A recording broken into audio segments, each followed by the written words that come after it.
Well, Anthony Taylor here. I hope you're having an excellent day. I just wanted to share with you what I wish I knew before running a Kickstarter campaign.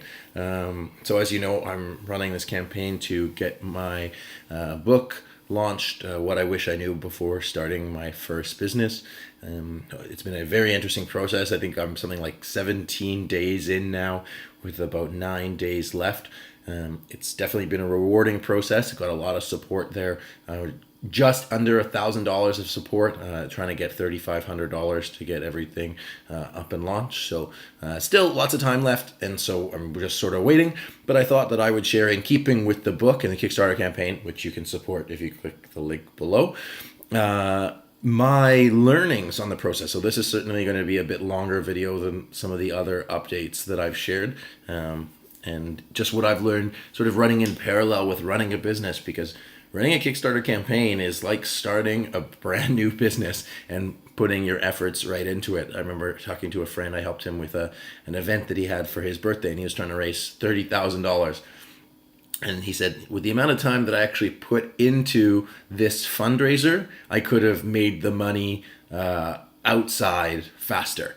And that's sort of how I'm feeling right now. If I just focused on my core business of selling my product and service, which is consulting, and probably could have got that $3,500 with less effort than the time I'm putting in here. So if you're thinking of launching a crowdfunding campaign, obviously be cognizant of that. So what I wanted to share was a bit about the process, my learning as an entrepreneur going through this process, doing basically a business plan for it, and so on and so forth. So let's get right into it. So about the process, I just decided that I would launch into this opportunity. I said, "Oh, crowdfunding campaign. I'm going away on this date, so this is my deadline."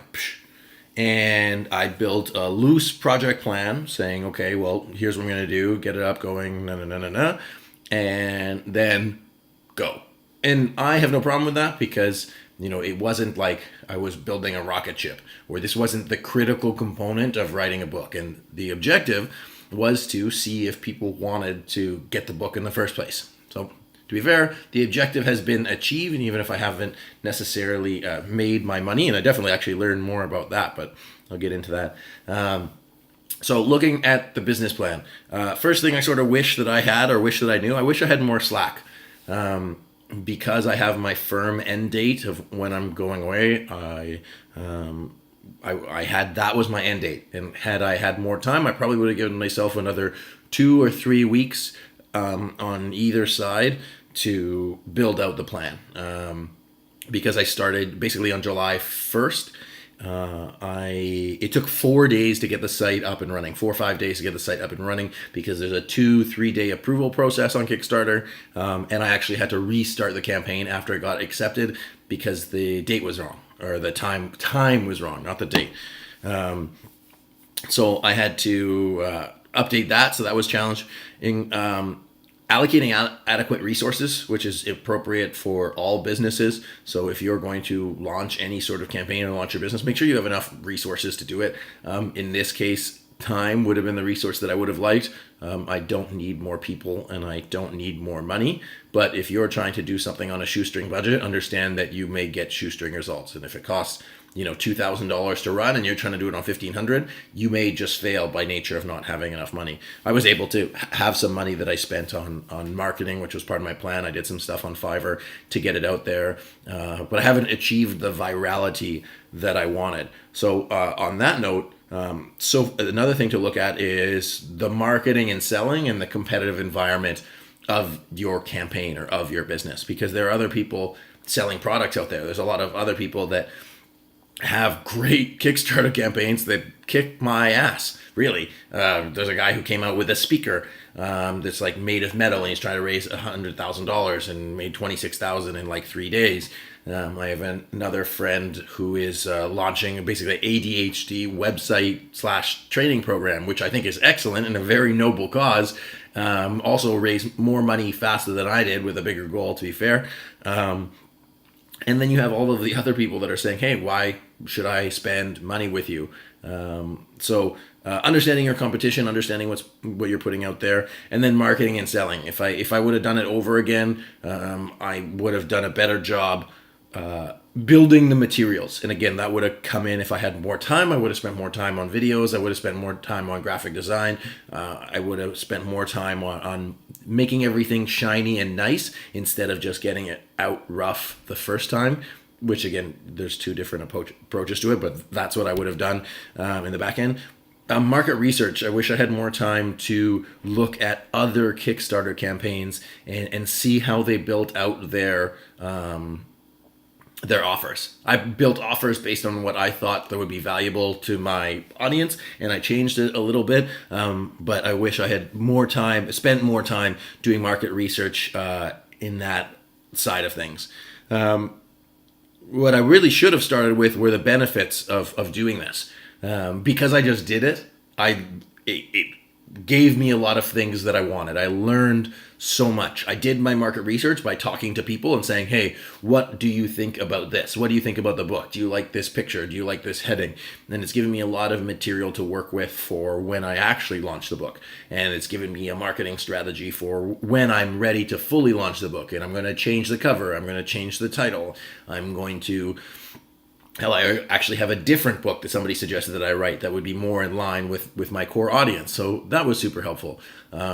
Reaching out to other entrepreneurs. I got to speak to people who launched books. I learned about other revenue building activities like Udemy. I didn't really know Udemy was a place where you could make money selling courses. So that was something that was really helpful. I had an old website that would have supported this, and now I have sort of a use for it. And I didn't have somewhere to put in there.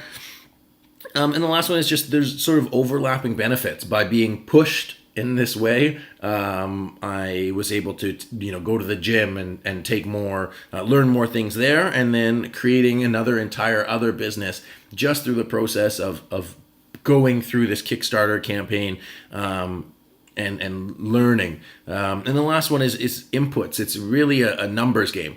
I found that when I was sending out messages to people, the amount of messages that I sent out were directly correlated with the amount of bids I would get or ticket support for the event that I'm hosting on the 23rd. I didn't have a huge list to begin with, or at least formalized list. I didn't have 10,000, 20,000 people on Aweber or GetResponse or whatever. And so what I did was I just sent my individual emails via Facebook. I sent individual emails via LinkedIn. I sent individual emails. So I have a large list, but it's not formatted properly. I wanted to send out individual mails, but having a better system for it ahead of time, had I with 3 months notice, probably could have put something better together as far as the systems process. And that goes back to, running a successful business is all about systems. You need to have those systems in place. You need to have the consistent offering. You need to have the consistent expectation for your people. And I think that's pretty much everything. So in the business of running a Kickstarter, so far, I guess it will be seen if I was successful in reaching my goal. I still have, $2,500 left. Oh, actually, one thing I'll note is like in business, there's more than one way to sort of skin a cat, I suppose, because I've made additional revenue that was part of the Kickstarter campaign, but doesn't show up on Kickstarter. So there's probably another like $500, $600, maybe $700, maybe $800 that's not on Kickstarter, but is made because of this Kickstarter project that does not count any book sales.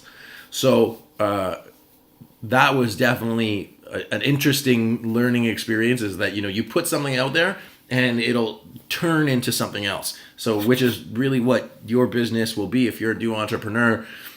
What I encourage you still, despite all of this learning, and I guess that's sort of one of the themes for the book, is just get out there and go. Do it. Don't worry about being perfect. Again, there's a lot of things that I would have done better, but my life isn't depending on this book launch. But you're going to learn a lot more by launching your product, going out, talking to customers, asking them how they feel, asking them for their feedback in real time, versus sitting on your computer doing hours and hours and hours and hours of research. So again, understanding your market, understanding your marketing, understanding your competition, understanding your objectives and goals, like what do you want to get? I probably could have asked for less money.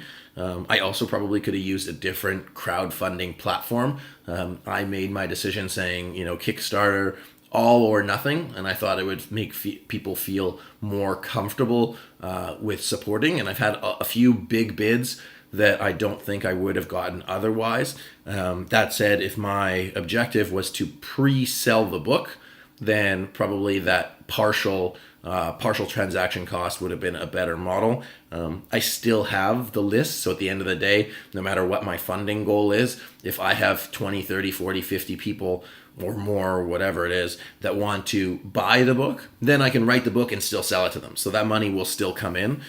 It'll just be a longer sales cycle. Figuring out what other opportunities can come out of your business. I'd encourage you not to get too distracted with other opportunities. Focus on what you're trying to do, execute it, and get it done. That's that. Allocating adequate resources, so make sure you have the time that you need. I wish I had more slack.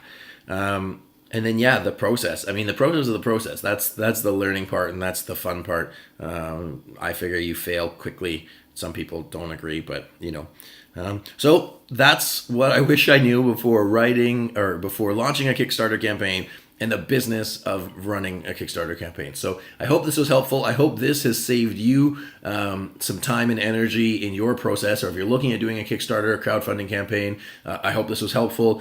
I hope this was helpful if you're launching a business. And if you are launching a business or a new entrepreneur, please do check out my book, What I Wish I Knew Before Starting My Business, working title. And pre-order if the campaign is still going. And if it's not, I'll be sure to include a link to the live page. So thanks so much. Holler at me on the internet at Anthony C. Taylor. And if you're in Vancouver, look forward to seeing you on the 23rd at the Mingler at the Pine. Take care.